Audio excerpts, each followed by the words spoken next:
নমস্কার, আমি সুদীপ দাস। প্রজেক্ট 2025 এটা কি?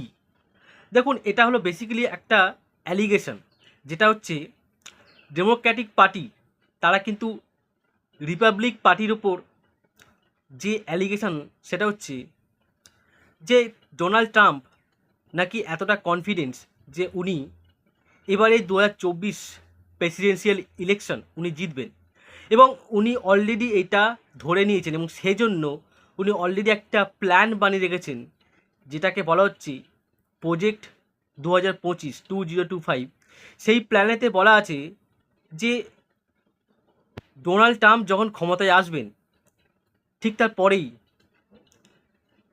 সরকারের যে সমস্ত কর্মীরা আছে এই মুহূর্তে তাদেরকে সমস্তকে রিমুভ করে দেবে, এবং এই নাম্বারটা হলো প্রায় 50,000-এর কাছাকাছি। এবং এদেরকে রিমুভ করে ডোনাল্ড ট্রাম্প তার নিজের যে সমস্ত লয়াল আছে, যারা রিপাবলিকানের লয়াল হবে, তাদেরকে কিন্তু ওই জায়গাতে বসাবে। এইটা সবথেকে বড় একটা অ্যালিগেশন যা ডেমোক্র্যাটিক পার্টি অর্থাৎ জো বাইডেনের বর্তমান যে সরকার আছে তারা এটা করছে। তারা বলছে যে 922 পাতার যে পেজ, এই পেজেতে ওই সমস্ত কর্মীদের নাম আছে, ওই সমস্ত মানে অফিসিয়াল যারা আছে তাদের নাম আছে, যারা এই মুহূর্তে বাইডেন গভর্নমেন্টের হয়ে কাজ করছে। তো এটা একটা মারাত্মক একটা অ্যালিগেশন। কিন্তু এখানে রিপাবলিকান যে ক্যান্ডিডেট ডোনাল্ড ট্রাম্প, উনি কিন্তু সমস্ত কিছু অস্বীকার করছে। উনি বলছে যে আমি এর ব্যাপারে কিছু জানি না, যারা বলছে তারা আমেরিকার ভালো চায় না, এই সমস্ত কথা বলছে। তো যদি এই ব্যাপারটা যদি সত্যি হয়, তাহলে কিন্তু মারাত্মক একটা অভিযোগ।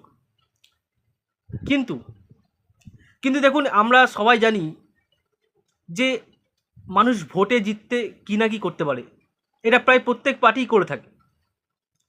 তো যদি সেরকম কিছু হয়, তাহলে মানে এটা যাকে বলে সবথেকে বড় মিথ্যে হতে যাবে ডেমোক্র্যাটিক পার্টির পক্ষে। তার কারণ ডেমোক্রেটিক পার্টি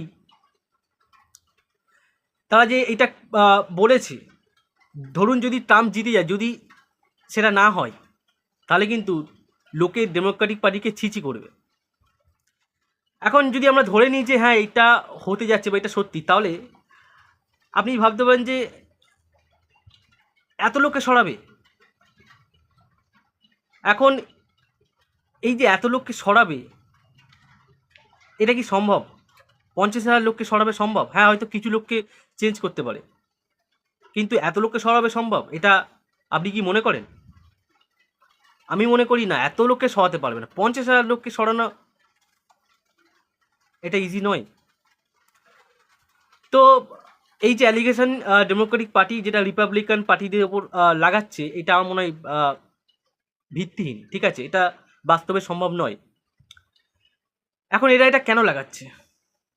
অবশ্যই এটা নির্বাচনী একটা তো ব্যাপার আছে, কিন্তু কিন্তু আপনি যদি একটা ভালো করে ভেবে দেখেন, এরা কিন্তু ওই যে সরকারের যে সমস্ত কর্মীরা আছে, তারা কি হয়, জনগণের আগে তারা ভোট দেয়, কারণ এরা তো মানে ভোট পরিচালনার কাজে ব্যবহৃত হয় সরকারের দ্বারা। যেমন আমাদের এখানে লোকসভা নির্বাচনে কি হয়েছে, যে সমস্ত শিক্ষক আছে, পুলিশ আছে, এদেরকে হচ্ছে ভোটে পরিচালনার কাজে লাগানো হয়।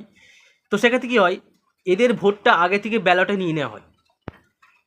এখানে যে জো বাইডেন সরকার ডেমোক্রেটিক পার্টি, তারা হয়তো এই বুদ্ধিটা মানে প্রয়োগ করছে যে যদি যে সমস্ত গভর্নমেন্টের অফিসিয়াল আছে তাদেরকে কোনোভাবে কনভিন্স করানো যায় যে ডোনাল্ড ট্রাম্প তাদেরকে ক্ষমতা মানে তাদেরকে তাদের পোস্ট থেকে হাঁটাবে যখন ডোনাল্ড ট্রাম্প ক্ষমতায় আসবে, তাহলে আখিরে কিন্তু ওই সমস্ত অফিসিয়ালরা এইটা ভয় পেয়ে তারা কিন্তু ডেমোক্রেটিক পার্টিকে ভোট দেবে।